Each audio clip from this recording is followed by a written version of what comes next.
मांगा ब्रेकडाउन हिंदी में आपका स्वागत है। नए चैप्टर्स के टाइम स्टैम्प्स डिस्क्रिप्शन बॉक्स में अपडेट कर दिए गए हैं। आप वहां से डायरेक्टली किसी भी पार्ट पर जा सकते हैं। सीन एक यंग मैन जिसका नाम बैक रियन है के साथ शुरू होता है, जो अपनी माँ को पुकार रहा है और शौक में चिल्ला रहा है, सोच रहा है कि क्या हुआ। उसके पिता कोल्ड न्यूज का सामना करते हैं, उसे ऑर्डर देते हैं कि हंगामा ना करे और तुरंत वहां से चला जाए। वो फिर ऑर्डर्स देते हैं कि इस मामले को स्ट्रिक्टली कॉन्फिडेंशियल रखा जाए और कोई खबर लीक ना हो। वो अनाउंस करते हैं कि बैक फैमिली जो हुआ उसके लिए बदला नहीं लेगी। वो एक्सप्लेन करते हैं कि वो ये डिसीजन फैमिली की भलाई और ग्रेटर गुड के लिए ले रहे हैं और स्पेसिफिकली अपने बेटे को अकेले बदला लेने के खिलाफ वार्न करते हैं। बैक रियन एक्सट्रीम शॉक और दर्द दिखाता है। फिर वो अपने पिता के चेहरे पर रोते हुए पूछता है कि वो कैसे खुद को मर्द होने का दावा कर सकते हैं जब वो अपनी पत्नी के मर्डर पर रिस्पॉन्ड करने से भी मना कर रहे हैं। बदला लेना तो दूर की बात है। वो उन्हें इनह्यूमन कहता है। वो डिक्लेयर करता है कि वो चला जाएगा, ये कहते हुए कि अब उसका बैक फैमिली से कोई रिश्ता नहीं है। जैसे ही वो भागता है, उसे रियलाइज होता है कि उसके पास करंट स्टेट में बदला लेने के लिए काफ़ी ताकत नहीं है। इसलिए वो इमेंस पावर हासिल करने की कसम खाता है, जिसे कोई इग्नोर ना कर सके। वो एक नया सेक्ट इस्टेब्लिश करने, अपने आदमी इकट्ठा करने और अपना इन्फ्लुएंस बढ़ाने का फैसला करता है। जैसे वो अपने रास्ते पर आगे बढ़ता है, वो उन सब के बारे में सोचता है जिनका उसकी माँ की मौत में हाथ था, और वो सब जो सच जानते थे और चुप रहना चूज किया। वो कसम खाता है कि वो अपना बदला लेगा, भले ही इसमें दशक लग जाए। 12 साल बाद सीन एक ऐसी जगह शिफ्ट होता है जो आग की लपटों में घिरी हुई है, जहां एक आदमी मदद के लिए चिल्ला रहा है, एडमिट कर रहा है कि वो गलत था और मुरे मलायंस को इन्फॉर्म करने की भीख मांग रहा है। ये आदमी अब बड़े हो चुके बैक रियन से मिन्नतें करता है, उसे कुछ भी देने का ऑफर करता है जो वो चाहता है। मलबे और लाशों के बीच वो जोर देता है कि उसका ऑफर अच्छा है, जिस पर बैक रियन शांति से जवाब देता है कि एक चीज है जो उसे अभी चाहिए। आदमी उत्सुकता से पूछता है कि उसे क्या चाहिए। वो उसे मुस्कुराते हुए बताता है कि उसे उसकी जान चाहिए। आदमी पैनिक करता है और कहता है कि ये एक अनफनी जोक है। बैक रियन कंटिन्यू करता है, ये कहते हुए कि अगर वो उसे अपनी जान नहीं दे सकता तो वो खुद ले लेगा। आदमी गुस्सा हो जाता है, उस पर खेलने का इल्जाम लगाता है और उसे टुकड़ों में फाड़ देने की धमकी देता है। बैक रियन, जो अचानक उसके पीछे आ जाता है, जवाब देता है कि उसका मुंह उतना ही गंदा है जितना उसका अपीयरेंस। वो उसे जोर से मारता है, उसे हवा में उड़ा देता है, जमीन में एक गड्ढा बना देता है और पावरफुल इम्पैक्ट से धूल का एक बादल छोड़ देता है। ओपोनेंट चिल्लाता है, बैक रियन का सर मुरेम अलायंस को फेंकने की धमकी देता है। वो तेजी से मूव करता है और उसे बीच से काट देता है। लड़ाई के बाद एक लेडी उसके पास आती है, उसे लीडर कहकर बुलाती है। वो उसे बताती है कि किसी ने उसे कुछ डिलीवर करने के लिए कहा था, जो वो एक ट्रे पर पकड़े हुए हैं, जब वो खत्म कर ले। बैक रियन खून से सना हुआ और मुस्कुराता हुआ मोयोंग ह्योन नाम की लेडी का शुक्रिया अदा करता है, उसकी परेशानी और इंतजार के लिए अप्रिशिएट करता है। ह्योन उसे एक स्क्रोल देती है और उसे अपने चेहरे से खून साफ करने के लिए कहती है, जिस पर वो जवाब देता है कि ये परेशानी वाली बात नहीं थी। दोनों एक जलती हुई बिल्डिंग के सामने खड़े होते हैं और वो सोचता है कि क्या ये अंत है या शायद बस शुरुआत। फिर वो स्क्रोल उसकी तरफ फेंकता है और उसे मुरे मलाहिस को डिलीवर करने का ऑर्डर देता है, अनाउंस करते हुए कि उसने रिटायर होने का फैसला किया है। जैसे वो जलती हुई जगह से दूर जाते हैं, हियोन पूछती है कि क्या वो अपने होम टाउन वापस जाएगा, और वो कंफर्म करता है कि उसने अलायंस में अपने सारे गोल्स हासिल कर लिए हैं। वो पूछती है कि क्या वो भी रिटायर होने पर उससे मिलने आ सकती है, और वो सहमत हो जाता है। उसे कहता है कि अगर वो बहुत बोर हो जाए तो उसे ढूंढने आ जाए। वो जिद करती है कि उसे पता होना चाहिए कि उसे ढूंढने कहाँ जाना है, और वो उसे बताता है कि वो हुआंग काउंटी हब में होगा। सीन बैक रियन पर शिफ्ट होता है, जो एक बोट पर है, सोच रहा है कि एक लंबा वक्त बीत गया है। वो याद करता है कैसे उसने अपनी फैमिली छोड़ी और अपनी ताकत बढ़ाने के लिए मुरिम अलायंस ज्वाइन किया, कैसे वो नए मार्शल आर्ट्स क्रिएट करने की वजह से लीडर की पोजीशन तक पहुंचा, और उन 12 सालों को याद करता है जो ज्वाइन करने के बाद बीत गए। वो मुस्कुराता है, महसूस करता है कि वो आखिरकार अपना खुद का सेक्ट इस्टेब्लिश करने के लिए तैयार है। वो बोट पर अपने विचार जारी रखता है, नोट करता है कि उसने मैंशन खरीदने के लिए काफ़ी पैसे बचा लिए हैं और अभी सुना है कि एक परफेक्ट प्रॉपर्टी बिकाऊ है, ये महसूस करते हुए कि सब कुछ परफेक्टली चल रहा है। वो मन ही मन हंसता है, ये मानते हुए कि स्वर्ग उसकी मदद कर रहा है। फिर वो जोर से हंसने लगता है। बूढ़ा नाविक कमेंट करता है कि उसके साथ ज़रूर कुछ अच्छा हुआ होगा, और बैक रियन अपनी एक्सेसिव एक्साइटमेंट के लिए माफ़ी मांगता है। वो एक्सप्लेन करता है कि वो एक मैंशन खरीदने के लिए कॉन्ट्रैक्ट साइन करने जा रहा है, ताकि वो सेक्ट इस्टेब्लिश कर सके जिसका प्लान उसने पूरी जिंदगी बनाया है। और नाविक नोट करता है कि वो एक यंग सेक्ट लीडर है। वो मन ही मन बड़बड़ाता है कि पास में बिकने वाला अकेला मैंशन हॉन्टेड वाला है, और बैक रियन उससे पूछता है कि वो क्या बड़बड़ा रहा है। नाविक बात टाल देता है, उसे सेक्ट इस्टेब्लिश करने में लक विश करता है।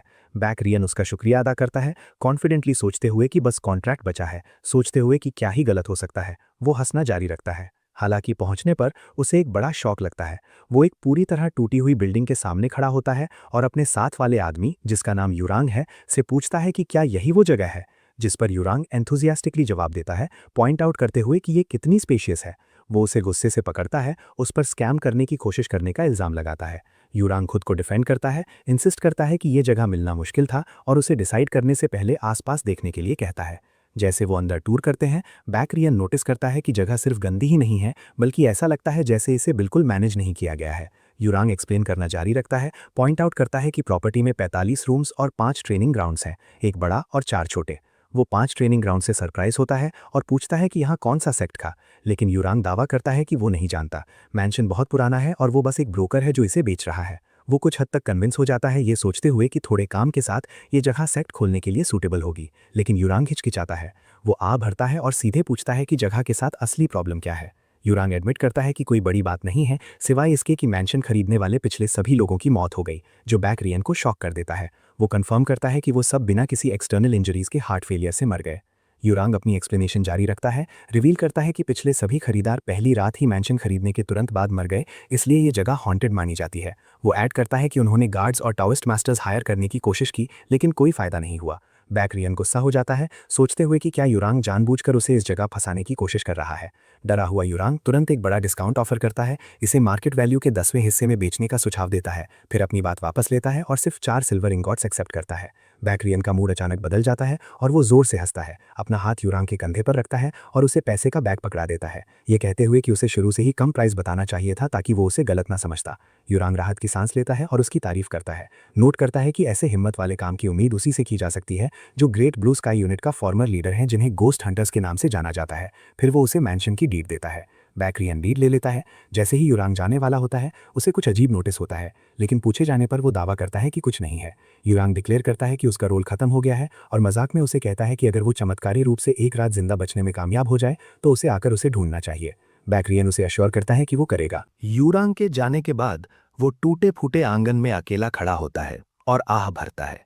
अचानक वो एक जोर की खुशी की चीख के साथ खामोशी तोड़ता है, अपनी बेइंतहा खुशी जाहिर करता है कि आखिरकार उसका अपना मैंशन है।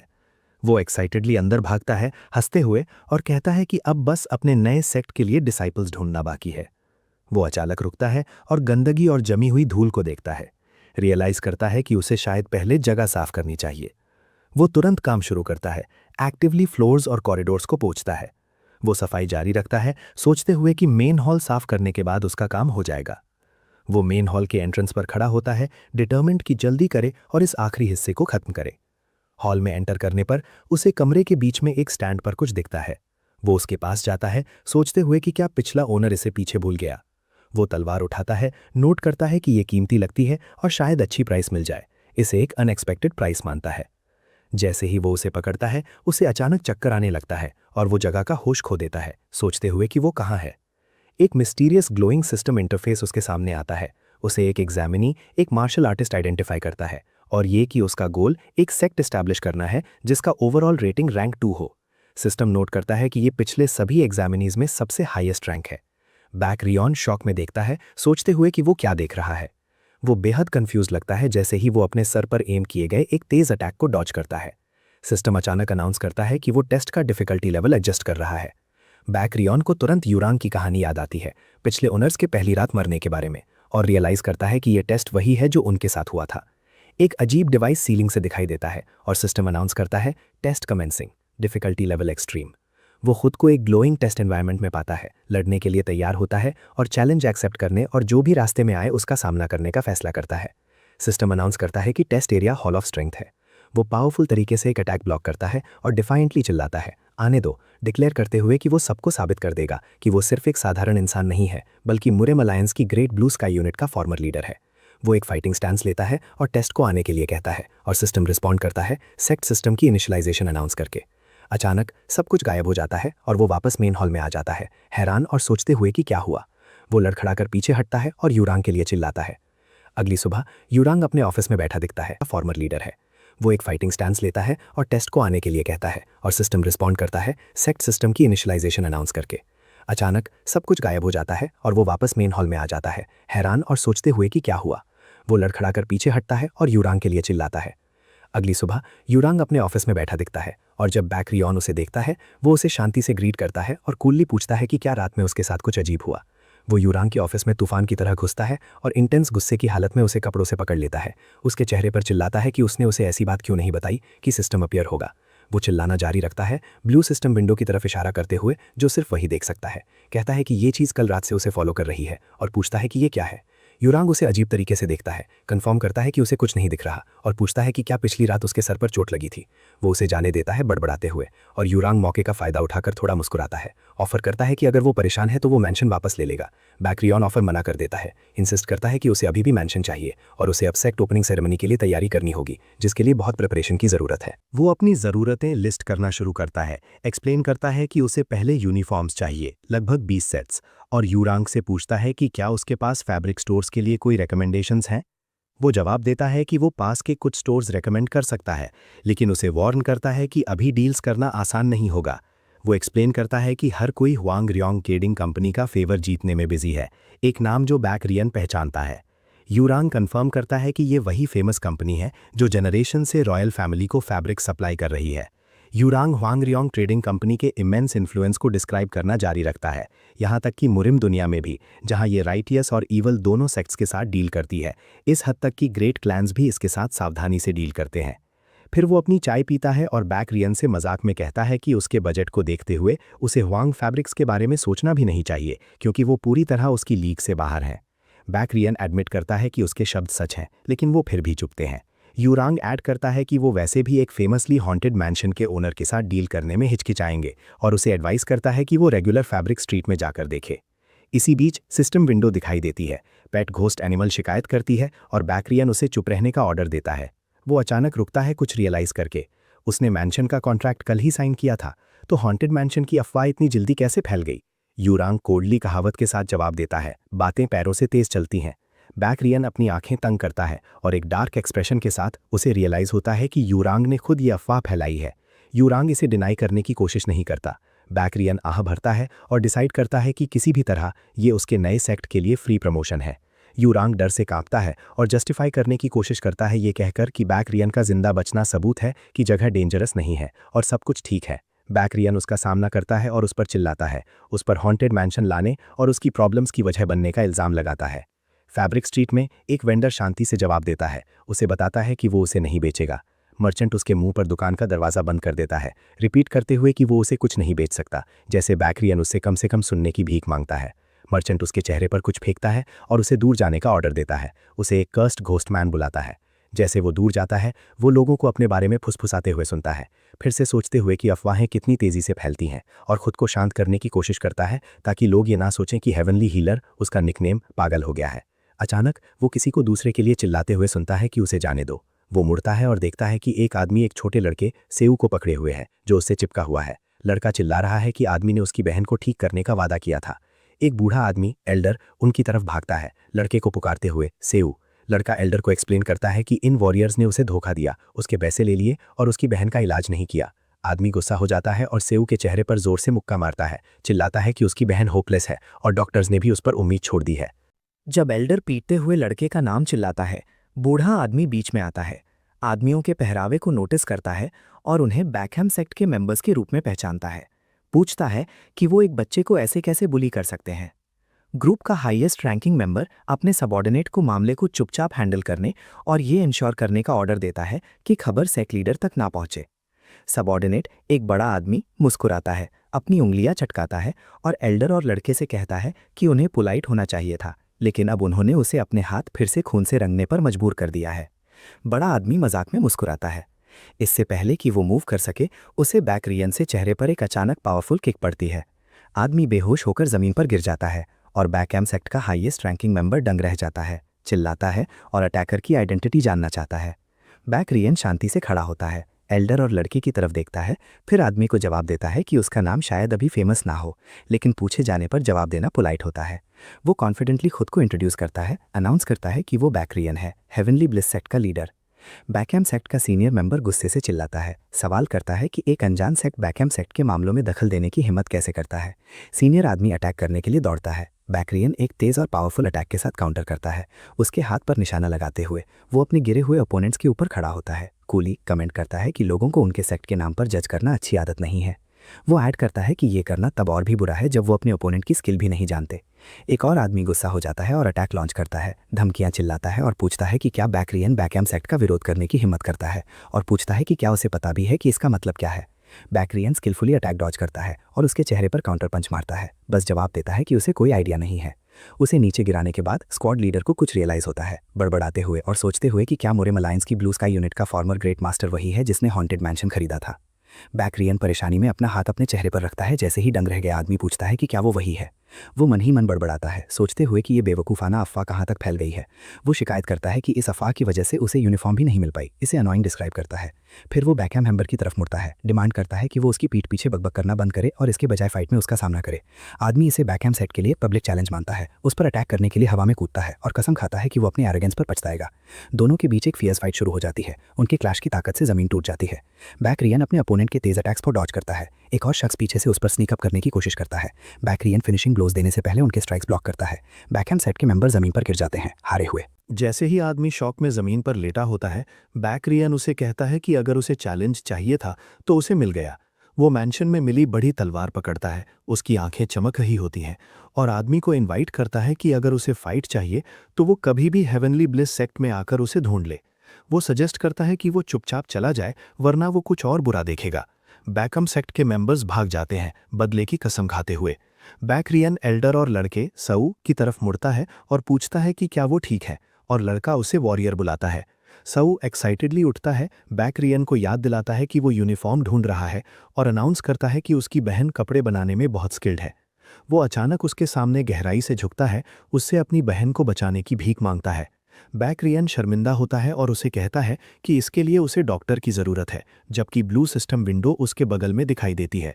विंडो एक नई बिजनेस अपॉर्चुनिटी की डिस्कवरी अनाउंस करती है और ये कि टारगेट की रेटिंग रैंक 3 है।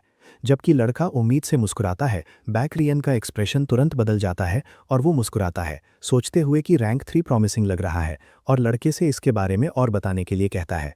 सऊ एक्सप्लेन करना शुरू करता है जैसे वो चलते हैं, बताता है कि उनके पेरेंट्स पिछले साल मर गए, सिर्फ वो और उसकी बहन बचे हैं। वो कंटिन्यू करता है कि उसकी बहन हैंडीक्राफ्ट्स में स्किल्ड है, इसलिए वो मैनेज कर पाई, लेकिन हाल ही में वो एक बीमारी से बीमार पड़ गई जो उसके लिम्स को जमा देती है। बैकरियन इस अजीब बीमारी के बारे में सोचता है। वो एल्डर से उनके साथ रिश्ते के बारे में पूछता है। एल्डर एक्सप्लेन करता है कि वो अगले गांव में एक छोटी फैब्रिक शॉप चलाता है और वो लड़के की बहन को कुछ काम देता था, लेकिन वो चिंतित हो गया जब उसका उससे कॉन्टैक्ट टूट गया। सऊ बैकरियन और एल्डर को अपने घर ले जाता है, उनके आने की अनाउंसमेंट करता है। वो एक टूटी हुई झोपड़ी में एंटर करते हैं, जिससे बैकरियन सीक्रेटली उम्मीद करता है कि जगह उन पर ना गिर जाए।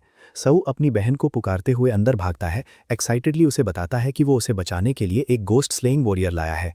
बैकरियन इस एग्जैजरेटेड डिस्क्रिप्शन को करेक्ट करने की कोशिश करता है, लेकिन वो अचानक रुक जाता है जब वो हाथों को बिना नुकसान पहुंचे तेजी से जलती आग की तरफ बढ़ते हुए देखने का शॉकिंग मंजर देखता है। एक लड़की आग के सामने शांति से बैठी दिखाई देती है और न्यू कमर से पूछती है कि वो कौन है। वो हैरानी से नोटिस करता है कि लड़की सऊ अपने लिम्स सीधे आग में डाल रही है बिना जले, और रियलाइज करता है कि उसकी कंडीशन उससे कहीं ज़्यादा खराब है जो उसने इमेजिन किया था। सिस्टम उसे इन्फॉर्म करता है कि उसके लिम्स में आग और कोल्ड एनर्जी एक दूसरे को बैलेंस कर रहे हैं। बैकरियन अनुमान लगाता है कि ये यिन पर बेस्ड इंटरनल एनर्जी होने का साइड इफेक्ट हो सकता है। वो आगे बढ़ता है, खुद को इंट्रोड्यूस करता है और उसे बताता है कि वो उसके भाई की रिक्वेस्ट पर उसे बचाने आया है। वो उससे पूछता है कि क्या आग से दर्द नहीं होता, और सोहुआ कंफर्म करती है कि नहीं होता, समझाते हुए कि अगर वो ये नहीं करेगी तो उसके लिम्स को सीवियर फ्रॉस्ट बाइट हो जाएगा।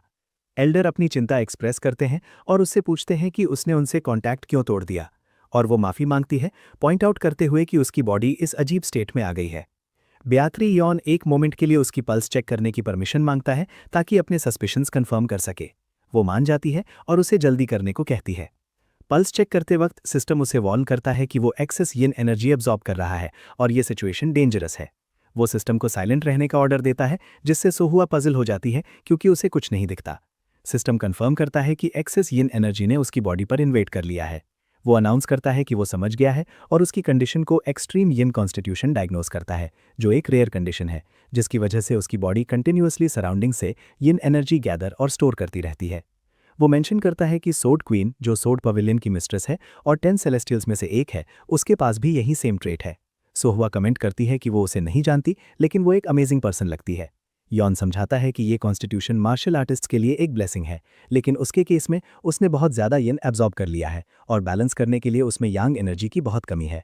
फिर वो शॉकिंग न्यूज़ देता है, अगर ये चलता रहा तो वो 3 महीने के अंदर मर जाएगी, कुछ ऐसा जो उसने शायद खुद भी फील किया था। वो सैड होकर कंफर्म करती है कि उसने ये एक्सपेक्ट किया था और पूछती है कि क्या कोई क्योर है। जब सीवू गुस्से में फट पड़ता है और उस पर बाकी लोगों की तरह फ्रॉड होने का इल्ज़ाम लगाता है, तो यॉन एल्डर को अश्योर करता है कि सिर्फ नरिशमेंट देना काफ़ी नहीं होगा, बल्कि इससे चीज़ें और भी खराब हो जाएंगी। वो सोचता है कि ये है कि यांग एनर्जी रिस्टोर करने का कोई स्टेबल तरीका ढूंढा जाए। सिस्टम उसे एक सोल्यूशन ऑफर करता है, एसेंस क्वेस्ट कंप्लीट करो ताकि एसेंस मिल सके, जिसका यूज सेक्ट मेंबर्स की रिकवरी रेट बढ़ाने के लिए किया जा सके। विंडो समझाती है कि माइनर हीलिंग, जिसकी कॉस्ट 50 एसेंस है, हेल्थ और इंटरनल एनर्जी की रिकवरी बढ़ा देती है। फिर एक नया चैलेंज क्वेस्ट अपीयर होता है, पहला डिसाइपल सिक्योर करो, जिसका रिवॉर्ड 50 एसेंस है। यॉन को अपने सामने एक अपॉर्चुनिटी दिखती है जहां वो सोहुआ को क्योर भी कर सकता है और साथ ही एक डिसाइपल भी गेन कर सकता है, यानी एक तीर से 2 निशाने। वो एक्साइटेड होकर उनकी तरफ मुड़ता है और अनाउंस करता है कि उसे शायद एक रास्ता मिल गया है। वो सीधे सोहुआ से बात करता है और उसे हेवनली ब्लिस सेक्ट में अपनी डिसाइपल बनने का ऑफर देता है।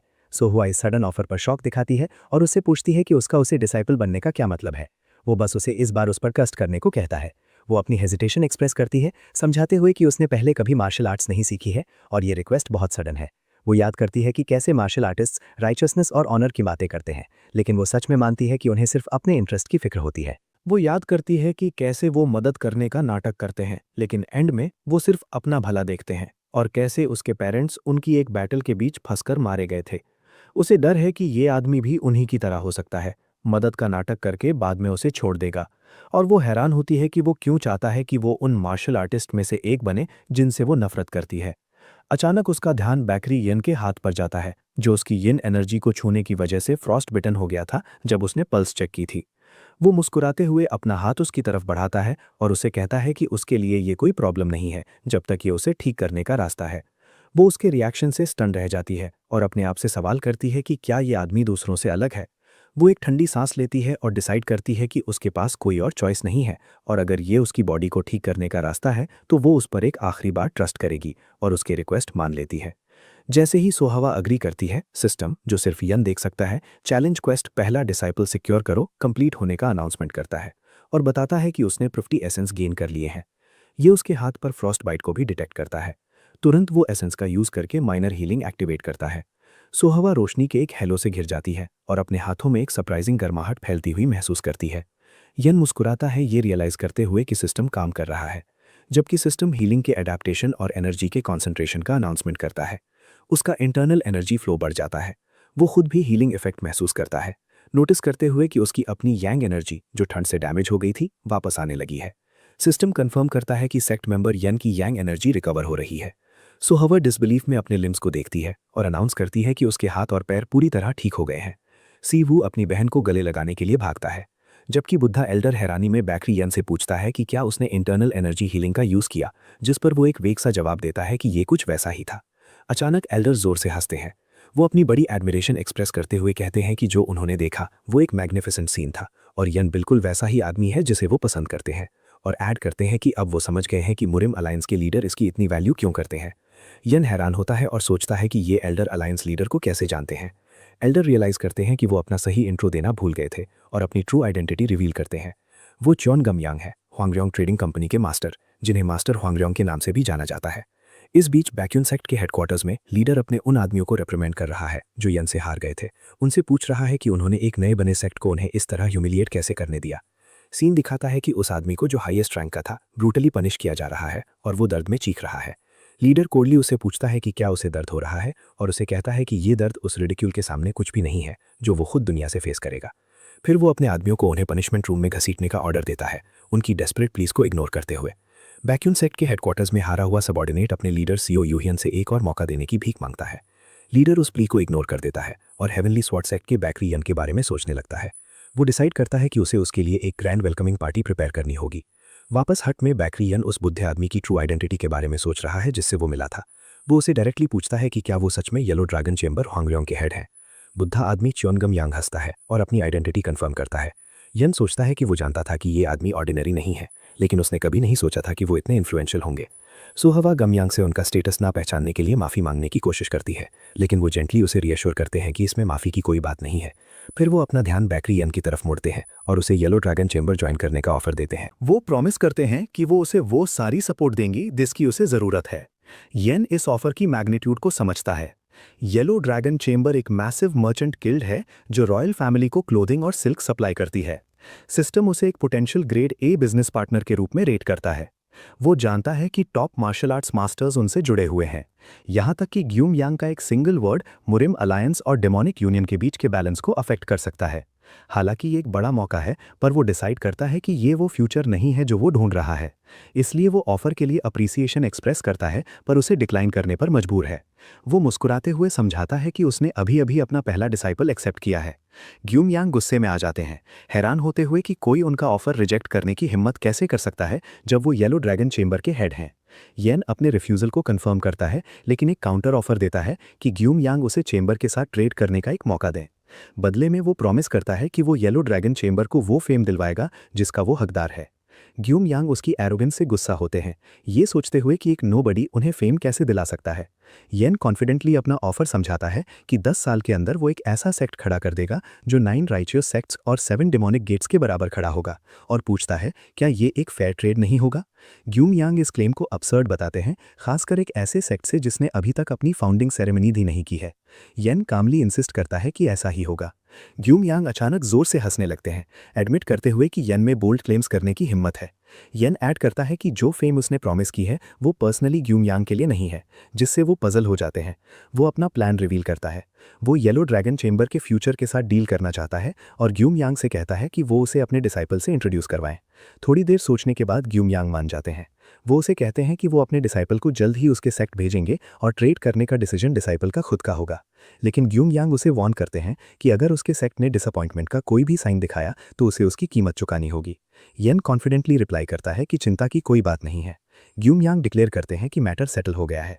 अचानक वो चिल्लाते हैं और सिल्क लाने का ऑर्डर देते हैं।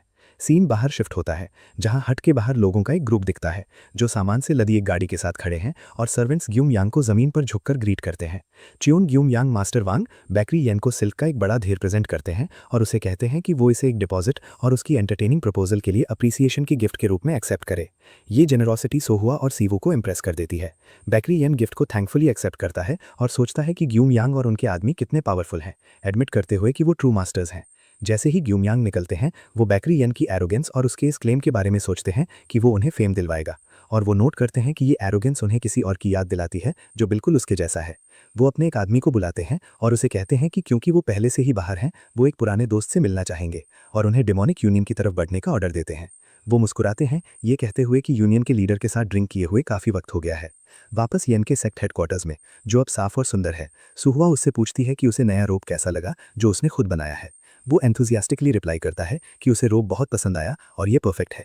वो एक मैग्निफिसेंट रोब पहने हुए दिखता है और सिस्टम एक मैसेज डिस्प्ले करता है कि ये एक हेवनली सिल्क रोब है जिसने उसकी डिग्निटी और सोहुआ अपनी खुशी एक्सप्रेस करती है कि उसे रोब पसंद आया और माफ़ी मांगती है, ये कहते हुए कि इतने फाइन सिल्क के साथ काम करने का उसका ये पहला मौका था। येन कमेंट करता है कि नए रोब में मूव करना कितना कंफर्टेबल है, जबकि सी वू उन्हें एडमिरेशन के साथ देखता है।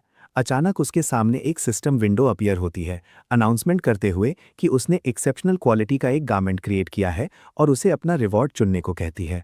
वो एक रिवॉर्ड विंडो देखता है जो advance healing technique, elixir of superior talent या यूनिक ट्रेट अनलॉक करने का ऑफर दे रही है। ये सोचते हुए कि टेक्निक और एलिक्सिर अच्छे लग रहे हैं, वो पहले यूनिक ट्रेट अनलॉक करने का डिसाइड करता है। सिस्टम अनाउंस करता है कि वो अब अपने डिसाइपल के ट्रेट्स अनलॉक कर सकता है। सोहुआ की इन्फॉर्मेशन डिस्प्ले करने वाली एक विंडो आती है। 17 साल की उम्र उसे एक्सट्रीम यिन बॉडी के साथ पैदा हुई बताती है और मार्शल आर्टिस्ट के रूप में उसके पास एक्सेप्शनल पोटेंशियल है, लेकिन इनएक्टिविटी की वजह से स्टैमिना की कमी है। सिस्टम अवेलेबल ट्रेड्स दिखाता है, डिलीजेंस, हार्डशिप और रिस्पॉन्सिबिलिटी। हालांकि एक वार्निंग आती है कि डिसाइपल की इंटरनल एनर्जी इनसफिशिएंट है और ट्रेड्स अनलॉक करना फिलहाल अनअवेलेबल है। येन गुस्से में सोचता है कि वो उनमें से किसी को क्यों नहीं चुन सकता। सिस्टम समझाता है कि ट्रेड्स अनलॉक होने के लिए डिसाइपल को ग्रो और लेवल अप करना होगा। येन इसे अनफेयर बताता है।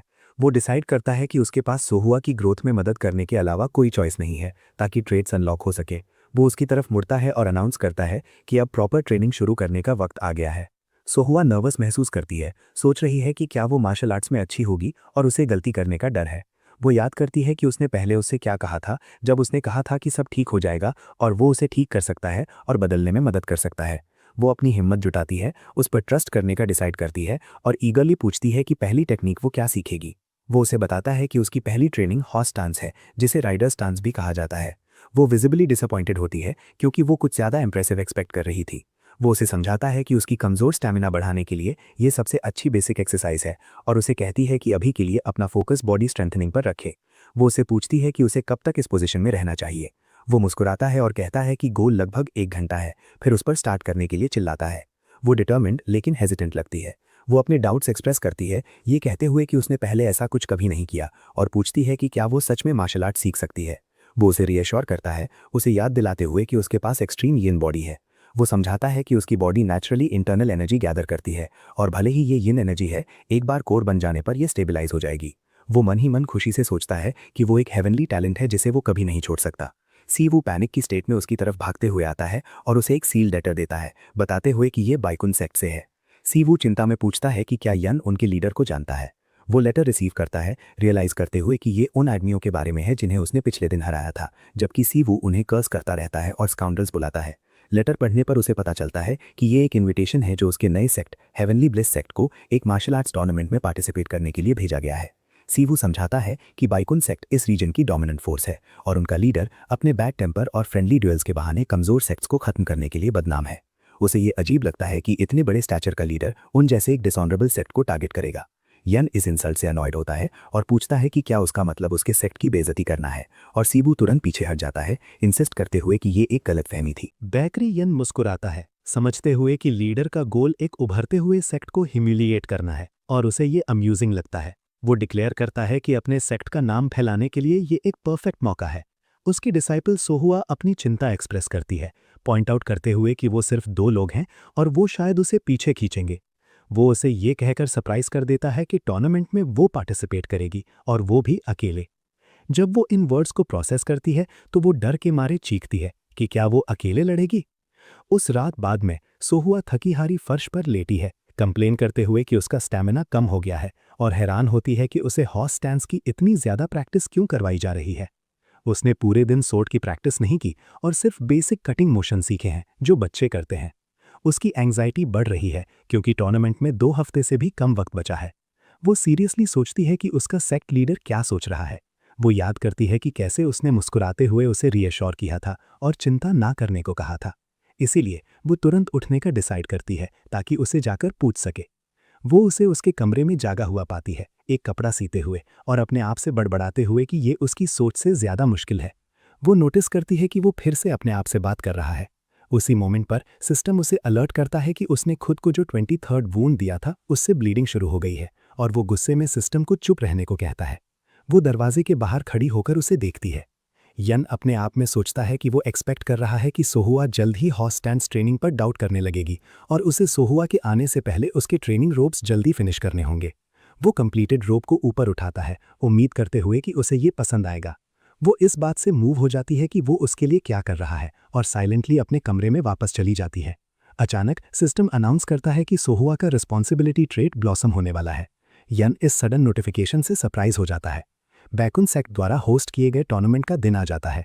रजिस्ट्रेशन टेबल पर कुछ ऑफिशियल्स बड़बड़ा रहे हैं, हैरान होते हुए कि फ्रेंडली मैच अचानक टूर्नामेंट कैसे बन गया, और एक पॉइंट आउट करता है कि उनके आदमियों की हेवनली ब्लिस सेक्ट से हारने की रूमर पहले ही फैल चुकी है। वो रियलाइज करते हैं कि लीडर टूर्नामेंट का यूज दूसरे सेक्ट्स के सामने उन्हें एक एग्जाम्पल बनाने के लिए और बैकुन सेक्ट को चैलेंज करने के कॉन्सिक्वेंसेस दिखाने के लिए करना चाहते हैं। एक ऑफिशियल मजाक उड़ाते हुए मुस्कुराता है, कहता है कि इन स्ट्रेंजर्स ने गलत लड़ाई मोल ले ली, फिर हैरानी में ऊपर देखता है। वो बैकरी यन और सोहुआ को अपने सामने खड़ा देखता है। वो कामली उससे पूछती है कि कहाँ साइन करना है। स्टंट ऑफिशियल उसे जवाब देता है। जब वो साइन करती है वो उसे देखता है और अपने आप में सोचता है, हैरान होते हुए कि क्या ये सेक्ट अपने मेंबर्स को लुक्स के बेसिस पर हायर करता है, कमेंट करते हुए वो कितनी क्यूट है। रजिस्ट्रेशन डेस्क का ऑफिशियल उसके कपड़ों पर एक सार्कास्टिक कमेंट करता है, जिससे यन को गुस्सा आता है। बाद में सेक्ट हेडक्वार्टर्स में बैकरी यन अपनी डिसाइपल से नए रोप पर उसकी ओपिनियन पूछता है, और भले ही वो एडमिट करता है कि उसकी सोइंग परफेक्ट नहीं है, वो उसके साथ अपनी बहुत ज़्यादा खुशी एक्सप्रेस करती है। टूर्नामेंट अरीना में बैकुन सेक्ट के leader Seo Yuhyeon white sword dueling tournament के शुरू होने का अनाउंसमेंट करते हैं, समझाते हुए कि इसका पर्पस राइचस सेक्ट्स के बीच दोस्ती बढ़ाना है। वो ऐड करते हैं कि ये उन न्यू बर्ड्स के लिए भी एक इवेंट है जो फ्यूचर को लीड करेंगे, इसीलिए उन्होंने एक छोटा सा गिफ्ट रिवील किया है। गिफ्ट खोला जाता है जो एक लेसर क्लैरिटी पिल होती है जो अटेंडीज को हैरान कर देती है। सिस्टम समझाता है कि ये एक रेयर एलिक्सर है जिसे वांग झाओ के लोगों ने रिफाइन किया है और इसे लेने से की और ब्लड मजबूत होता है और एनर्जी सेंटर एस्टैब्लिश करने में मदद मिलती है। सेओ यूहियन फिर अनाउंस करते हैं कि टूर्नामेंट के विनर को ये पिल मिलेगी जो क्राउड को एक्साइट कर देती है, जो उनकी जेनरोसिटी की तारीफ करते हैं। जैसे ही एक असिस्टेंट लीडर को इन्फॉर्म करता है कि ड्रॉ रेडी है, वो हल्का सा मुस्कुराता है, अपने आप में सोच रहा है और पार्टिसिपेंट्स को फूल्स बुला रहा है और इंसिस्ट करता है कि वो उन्हें फिर कभी अपने सेक्ट को चैलेंज करने की हिम्मत नहीं करने देगा। वो उन्हें पावर का बड़ा डिफरेंस दिखाने की कसम खाता है। Events tournament area 3 preliminary round की तरफ मूव करते हैं, जहां सोहुआ नर्वसली खड़ी है और सोच रही है कि क्या वो अच्छा परफॉर्म कर पाएगी। बैकरी रियन उसे रीअश्योर करता है, उसे अपनी ट्रेनिंग याद रखने को कहता है, जिस पर वो चिंता में जवाब देती है कि उसने सिर्फ हॉर्स स्टैंड्स किया है। वो उसे उस पर ट्रस्ट करने को कहता है क्योंकि उसने ही उसे ट्रेन किया है। वो उसे अश्योर करता है कि वो पहले से कहीं ज्यादा मजबूत हो गई है। वो कोशिश करने का डिसाइड करती है, भले ही वो पूरी तरह कन्विंस नहीं है। एरिया 3 में प्रिलिमिनरी राउंड शुरू होता है। वो अपना इंट्रोडक्शन हेवनली ब्लिस सेक्ट की सोहुआ के रूप में देती है और उसका अपोनेंट अपना इंट्रो ब्लू मून सेक्ट के 3rd generation disciple choose Sam के रूप में देता है। वो उस पर मजाक उड़ाता है, नोट करते हुए कि ना सिर्फ उसके पास एक्सपीरियंस की कमी है, बल्कि वो ऐसी लग रही है जैसे उसने पहले कभी तलवार नहीं पकड़ी। वो नर्वसली एडमिट करती है कि वो सिर्फ 1 महीने से ट्रेनिंग कर रही है। अपोनेंट और ज्यादा सार्कास्टिक हो जाता है और उसे सबक सिखाने की कसम खाता है और रेफरी को स्टार्ट करने का सिग्नल देता है। वो बोल्डली अपनी जगह पर खड़ा रहता है, उसे अपनी पूरी ताकत से अटैक करने के लिए कहता है, लेकिन एक ही मोमेंट में वो उसके पास पहुंचती है और एक नॉकआउट ब्लो डिलीवर करती है, जिससे वो ऑडियंस की हैरानी के बीच जमीन पर गिर जाता है और रेफरीज को भी यकीन नहीं होता कि मैच एक ही स्ट्राइक में डिसाइड हो गया। बैकरी रियन मुस्कुराता है, उसे याद दिलाते हुए कि उसने उसे उस पर ट्रस्ट करने को कहा था। स्टन रेफरी हेवनली ब्लिस सेक्ट की सोहुआ की विक्ट्री अनाउंस करता है। बैकरी रियन अपनी स्ट्रैटेजी के बारे में सोचता है, अपने आप को समझाते हुए कि पिछले 2 हफ्तों में उसने उसे एक मार्शल आर्टिस्ट की माइंडसेट सिखाई है। वो समझाता है कि किसी अपोनेंट को पूरी ताकत से मारना बिगिनर्स के लिए मुश्किल होता है, जो अपने अपोनेंट्स को चोट पहुंचाने से डरते हैं। वो अपना थॉट कंक्लूड करता है कि सोहुआ उनकी तरह नहीं है और वो अपनी फुल पावर यूज कर सकती है। वो एक्साइटेडली अपने लीडर की तरफ भागती है, अनाउंस करते हुए कि वो जीत गई।